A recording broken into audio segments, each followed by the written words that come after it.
नमस्कार दोस्तों, पिछले कुछ दिनों तक चुनावी चंदे को लेकर भारतीय राजनीति में हाहाकार मचा हुआ था। इलेक्टोरल बॉन्ड को लेकर बीजेपी को विपक्ष ने चौतरफा घेरने की कोशिश की और इतना ही नहीं, सुप्रीम कोर्ट ने भी इस प्रक्रिया पर रोक लगाते हुए बड़ा आदेश जारी किया था और इन्हें पूरी तरह से अवैध बताया था। अब एक बार फिर से चर्चा का विषय बना हुआ है इलेक्टोरल बॉन्ड और कहा जा रहा है कि राजनीतिक दलों को जितना भी चंदा दिया गया वो सब जब्त होगा, जिसके बारे में हम इस रिपोर्ट में विस्तार से जानेंगे।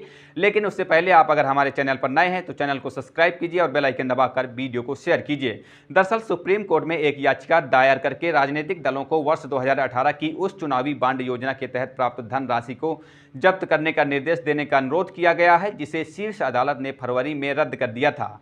याचिकाकर्ता खेम सिंह भाटी द्वारा दायर याचिका में कहा गया कि 15 फरवरी को एसोसिएशन फॉर डेमोक्रेटिक रिफॉर्म यानी कि एडीआर बनाम भारत संघ के मामले में सुप्रीम कोर्ट ने चुनावी बॉन्ड योजना को रद्द कर दिया, क्योंकि यह संविधान के अनुच्छेद 14 और अनुच्छेद 19 का उल्लंघन था। इसमें कहा गया कि इस अदालत ने भारतीय स्टेट बैंक यानी कि एसबीआई को फैसले की तारीख से चुनावी बॉन्ड जारी नहीं करने और 12 अप्रैल 2019 से फैसले की तारीख तक खरीदे गए चुनावी बॉन्ड के विवरण का खुलासा करने का निर्देश दिया। याचिका में आरोप लगाया गया है कि चुनावी बॉन्ड के माध्यम से राजनीतिक दलों द्वारा प्राप्त धनराशि न तो दान की थी और न ही स्वैच्छिक योगदान थी। यह सरकारी खजाने की कीमत पर अनुचित लाभ पहुंचाने के लिए किसी चीज के बदले कुछ देने के माध्यम से विभिन्न कारपोरेट घरानों से प्राप्त वस्तु विनिमय धन था।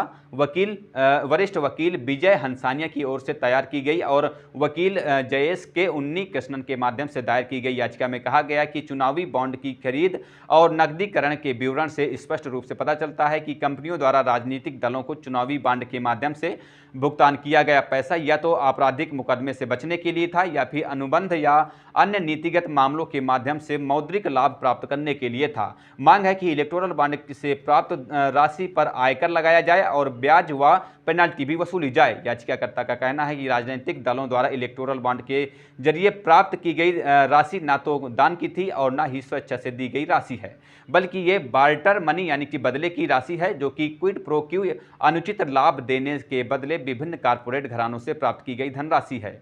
याचिका में कहा गया कि एसोसिएशन फॉर डेमोक्रेटिक रिफॉर्म यानी कि एडीआर ने अपने वेबसाइट पर माई नेता इन्फॉर्मेशन में इलेक्टोरल बॉन्ड का ब्यौरा वेबसाइट पर अपलोड किया है। इस ब्यौरे को देखने से पता चलता है कि 23 राजनीतिक दलों ने इलेक्टोरल बॉन्ड के जरिए कुल 12,516 करोड़ रुपए 12 अप्रैल 2019 से लेकर 15 फरवरी 2024 के बीच 1210 दानकर्ताओं से प्राप्त किए और इनमें से 21 दानकर्ताओं ने 100 करोड़ से ज़्यादा की धनराशि दान दी है।